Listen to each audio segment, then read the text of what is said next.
Okay, you cannot write this stuff.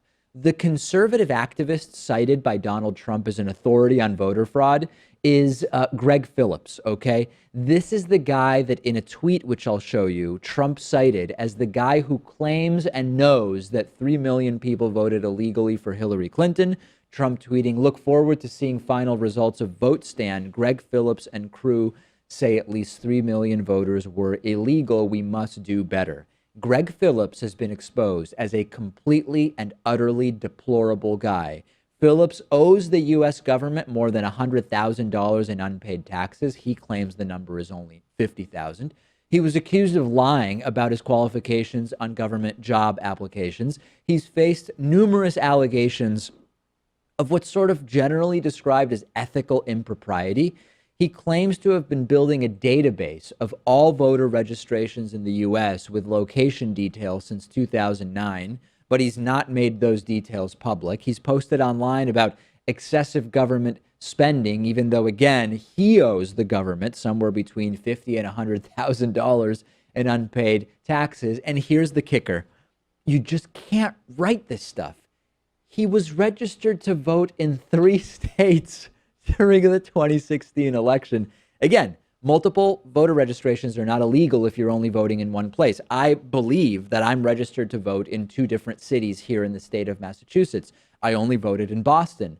But this is one of the contentions from Trump that is evidence of so-called voter fraud. Of course, Trump's own daughter, we found out, registered in both Pennsylvania and New York. And I guess that's why this guy's an expert on voter fraud, because he's guilty of what Trump claims to be looking into. You can't write this stuff. I mean, it's also kind of funny in a way, because when Donald Trump announced he was going to launch this major investigation into voter fraud, the media responded by saying, well, you must have some evidence here of significant voter fraud going on across the country. What do you have as evidence? If this is the guy he's going to cite, some right-wing ideologue, I mean, this is the best you can do. There's no credibility here. There's no credibility whatsoever. And it is all, I mean, you start peeling back the layers of the onion, or opening up the Russian matryoshka dolls. Use whatever analogy you want. This is a guy who's been critical of deadbeat fathers, quote unquote, deadbeat fathers. He himself was accused of failing to pay child support. Basically, another deplorable grifter, which is mostly what Donald Trump's team is made out of. And speaking of voter irregularities, Phillips also said that he was registered to vote in Madison County, Mississippi.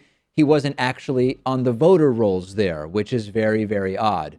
Trump's going to put the best people around him, remember?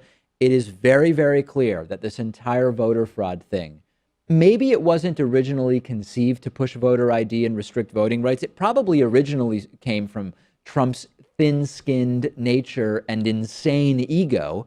But now it's abundantly clear that Republicans are seeing this, quote, investigation as a way to justify even further curtailing of voting rights in advance of the next election.